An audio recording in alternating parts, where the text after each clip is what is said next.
In this section, we will be working with Hertz potentials, which are um, basically bivector and also a scalar potential that you can construct using gradients. And it comes from you can only construct this out of, what do you call it?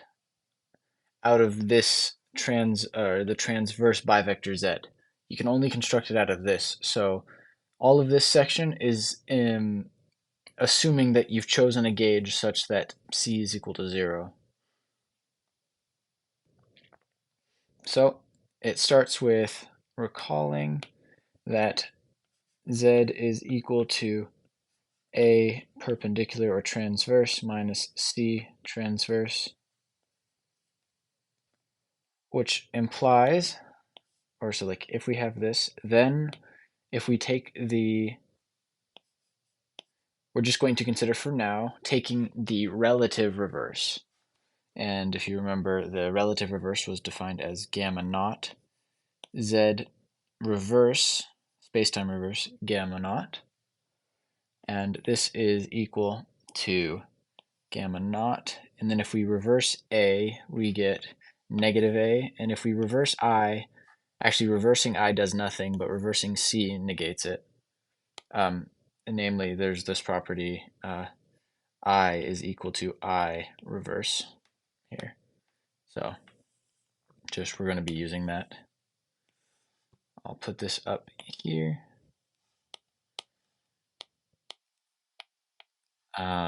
We get negative a transverse.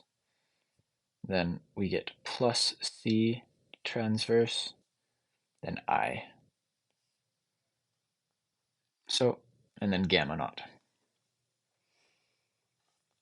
Now let's simplify this. So this is equal to, if we expand this out, we have negative gamma naught, a perpendicular, or a transverse, gamma naught, plus gamma naught, c transverse, I, gamma naught. And this right here, remember that gamma naughts, so the time-like vectors, anti-commute with relative vectors, so they anti-commute. So you end up with a perpendicular, a transverse, gamma naught squared, and then the same thing, it anti-commutes here, but gamma also anti-commutes with I, so you can move it across C and I without swapping any signs. So gamma naught commutes with C perpendicular times I. So you can write this as plus C perpendicular I gamma naught squared, which of course is just A transverse plus C transverse I.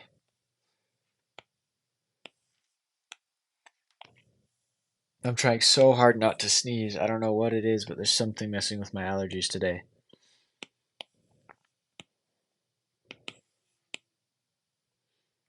Okay, so you have that. Now, therefore,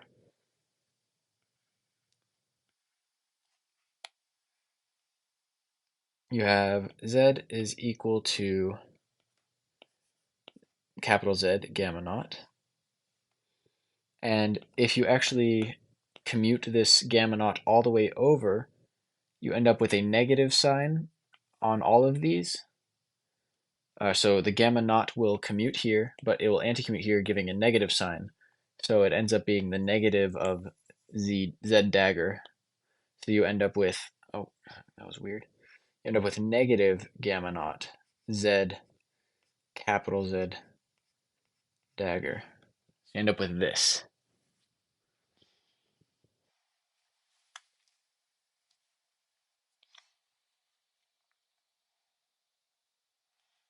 Now, the authors use what's called an ansatz, which is an educated guess, basically.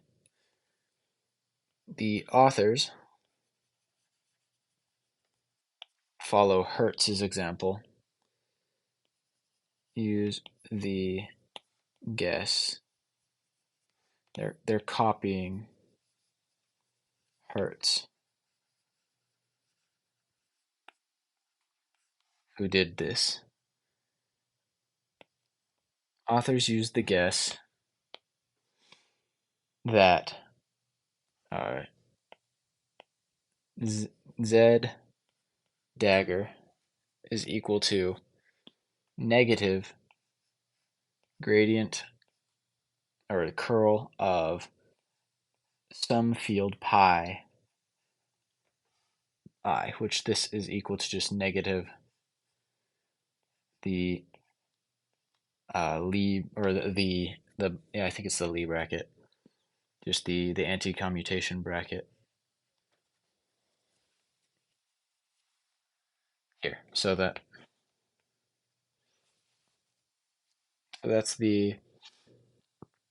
what the educated guess is that this Z is now equal to some curl of some potential pi. So I guess I can say where this pi is equal to relative vector pi plus relative vector pi m I. So you can have this. Therefore, the field that this means that you can represent the electromagnetic field F, which is the gradient of Z, which is the negative gradient of gamma naught Z dagger, which is the gradient of gamma naught times this bracket pi and the 3 gradient, which is equal to partial naught minus this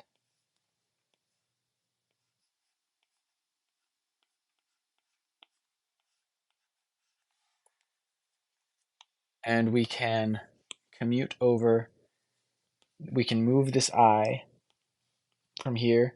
This will commute with these because this is a bivector. This is a bivector. Relative vectors are bivectors. Again, so this will commute with this, so I can come over here, and it'll commute with, it'll stay here, and it'll move over to the left. So you end up with I partial naught, but then there's a property that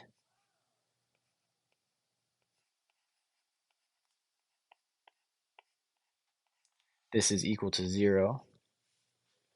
So that means that you can write this product here as only the curl because the divergence of this quantity is going to disappear, which means that you can write this as minus the curl,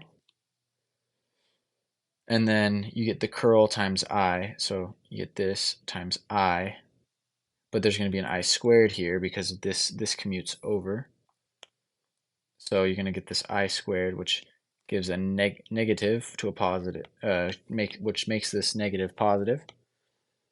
Then you get the curl of the potential pi. So this is the field. So if you want to then look at Maxwell's equation in vacuum, this implies that the gradient of f is equal to the Laplacian, negative Laplacian of gamma naught z dagger, which is equal to negative gamma naught, and then because you can commute this because the Laplacian scalar, so it commutes with the vector there, and you end up with the 3 gradient and then the potential pi equal to 0, which if you have this equal to 0. So if this whole thing is equal to 0, well, this gamma naught's not going to impact the dynamics. It's just going to give a different grade. It just impacts what grade you get, but not the dynamics of the system. And so does this definition of this bracket having an I here. So this bracket has an I. That I is not, the pseudoscalar is not going to affect dynamics either. So this implies that you only need to look at the Laplacian of the curl of this bivector field, this bivector potential. So this is the only potential that needs to be looked at. Now, you might wonder, why would we bother making such a potential? Because it requires a lot of work. You have to first set the gauge equal to 0, and then use the bivector, the perpendicular bivector, to then construct the perpendicular bivector in terms of another bivector. Well, the reason for this is somewhat esoteric. Like, it's apparently really useful for radiation and waveguides. So the calculations for radiation or dipole radiation and waveguides apparently is made dramatically simpler if you use this form rather than the traditional complex vector potential. So if you ever need to do that, then that's what this form is good for. But it can be simplified even further if we look at a way to reduce the potential to a complex scalar. So this is called the Hertz complex scalar potential.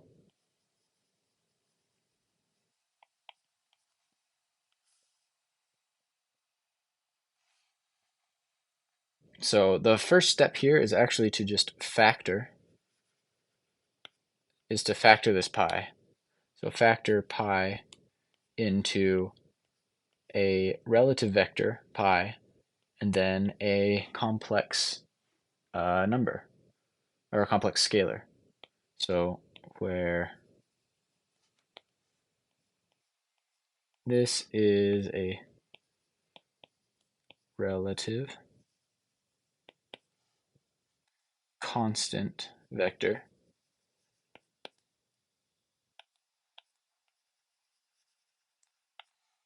that is, and this phi is a complex scalar. So this complex scalar phi now absorbs all the mechanics of pi. Kind of like a canonical bivector in its phase. It's a similar idea to that. So therefore,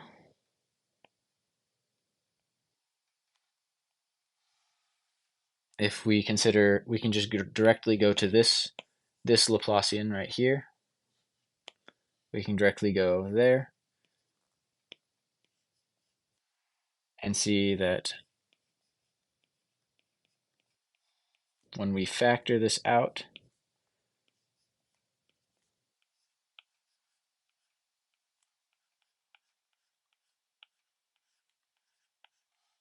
we get this, which, move that over, which is equal to, so this is constant, so it's not going to be affected by the Laplacian, but this will. So this is equal to gamma, or not gamma, getting my names confused, a 3 gradient cross pi, then the Laplacian of phi, which is equal to 0.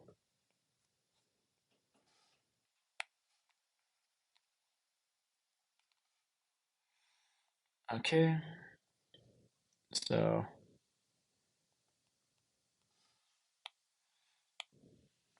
there's also,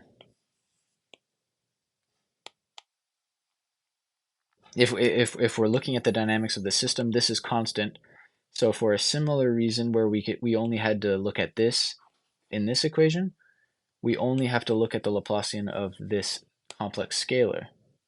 So this implies that the dynamics are all contained within this complex scalar potential.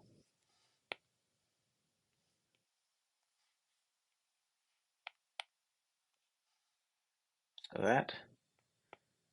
And then what fields, or how would you construct a field out of this? Well,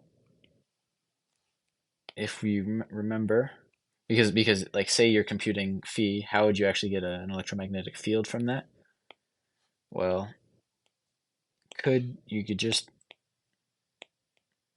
so we can start at this point right here where we know the field is equal to this. But then we can just factor out this last term where it becomes pi, relative vector, and then phi. So that would be how you compute the field. So then you would only have to see how this changes, and then you can compute the field at each point from this scalar potential.